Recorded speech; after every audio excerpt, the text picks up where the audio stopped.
Hello, welcome back to the channel guys. Today we are going to start with a new topic, that is salient features of constitution, which I have promised you in the last video. The first salient feature of Indian constitution is it is a modern constitution. Only 73 years have been passed when Indian constitution came into force, and the date was 26th January 1950. You all should remember this date, and on this day we celebrate Republic Day. The second feature is written constitution. Unlike Britain, which have no written constitution, our India have its own written constitution.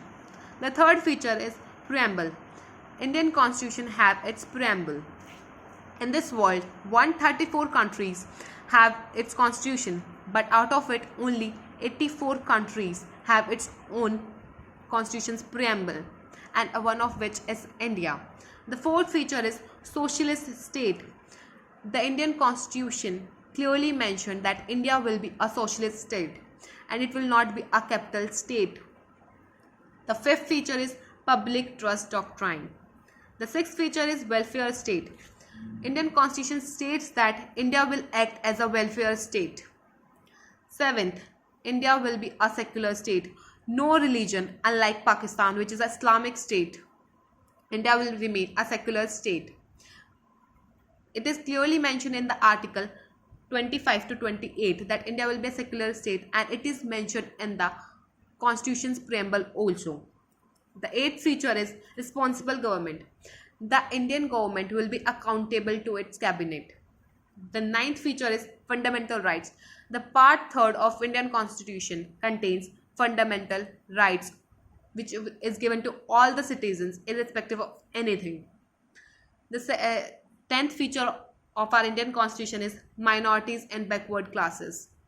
Our Indian constitution gives special rights for the protection of minorities and backward classes and for their upliftment in article 29 and 30. The provisions related to minorities are given, and backward classes is mentioned in article 15 and 16, and special provisions for them should be made. It is also mentioned in those articles. The next feature is elections.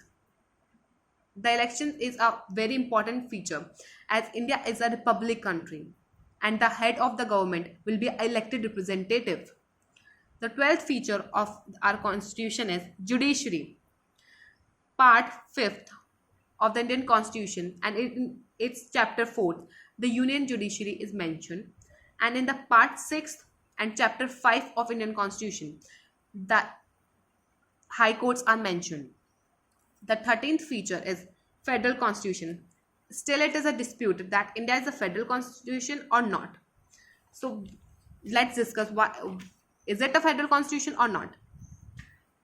We should first quickly think that what is federalism? Division of powers between central and regional government. Two contended principles and reconciling a certain amount of union with a certain amount of independence. According to Casey Weir is the father of contemporary federal theories. Method of dividing powers so that general and regional governments are each within a sphere, coordinate and independent. What do you guys all think? Isn't India a federal or not? No, India is not completely a federal country, because still the central government has certain powers to control the state.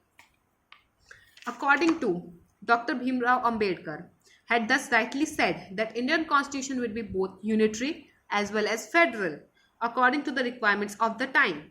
The drafting committee would be advocate that through India was a federation, it wasn't as per any voluntary agreement between the states. The division of the country into state is only to facilitate the administration and doesn't affect the functioning and its integrated unit. However, on the analysis, it was found that at the core of federal principle, which is functional in our country, the ultimate force is unitary in nature. It is clearly mentioned that the force is unitary in nature. Therefore, it would be appropriate to say that India has a federal structure but unitary in spirit. Our constitutional makers, they were very afraid to face the partition. They have faced the partition. So they were afraid that if the all the powers are given to the state. The state, after some time, after having dispute, will made their self as a separate country. So they made this provision that the country will be, the constitution will be federal in nature, but the spirit should be unitary, to unite the whole India, to avoid partition in future. They have said that they made the provisions that after certain conditions, after some certain things, thus the unitary feature will be prevailed.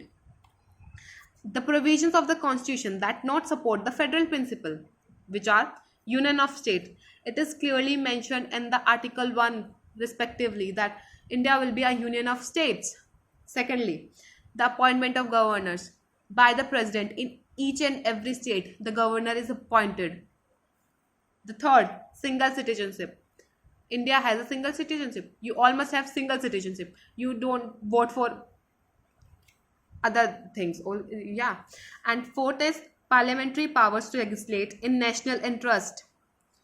According to Article 250, the Parliament has the power to legislate in national interest.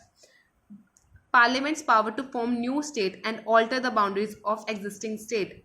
According to Article 3rd and 4th, the Parliament has the power to make new states and alter the boundaries of new existing states. Appointment of key positions. Unified judiciary. The union judiciary is an example of the unitary feature. Fourth, emergency provisions. It is clearly mentioned when the emergency will be proclaimed in India, all the powers will come into the hand of central, in the hand of the president.